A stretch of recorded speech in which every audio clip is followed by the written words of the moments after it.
పెద్దపల్లి జిల్లా కేంద్రంలో స్వతంత్ర దినోత్సవ వేడుకలు ఘనంగా జరిగాయి. పెద్దపల్లి ఎడ్యుకేషనల్ సొసైటీ కార్యాలయంలో ఎంపీ ఘటం వంశకృష్ణ జాతీయ జెండాను ఆవిష్కరించారు.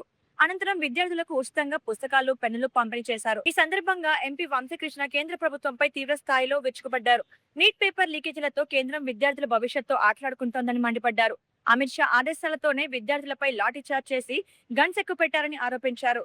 కేంద్రం చేస్తున్న కొత్త చట్టాలతో ఎస్సీ, ఎస్టీ, మైనారిటీలకు తీవ్ర అన్యాయం జరుగుతోందని, విద్యా వ్యవస్థను భ్రష్టు పట్టించేలా ఉన్న ఈ విధానాలపై విద్యార్థుల తరపున తాను పోరాడతానని ఎంపీ స్పష్టం చేశారు. పార్లమెంట్ లా మేము ధర్నా చేస్తుంటే అమిత్ షా గారు మీరు హౌస్ కి రావాలి, ఈ ఆర్డర్ ఎవరు ఇచ్చిండ్రు, పిల్లల మీద పోలీస్ దౌర్జన్యం ఏదైతే జరిగిందో దాన్ని వ్యతిరేకిస్తూ మీరు క్షమాపణ చెప్పాలా, రాజీనామా చెప్పాలని చెప్పి మేము పోరాటం చేస్తుంటే వారు హౌస్ కే రాలేదు. 250 కోట్ల రూపాయలు ప్రజల సొమ్ముని వాళ్ళు కాల్చేసినట్టే అయింది ఈ సెషన్ అని చెప్పి ఈ సందర్భంగా మీ అందరికి తెలుస్తుంది.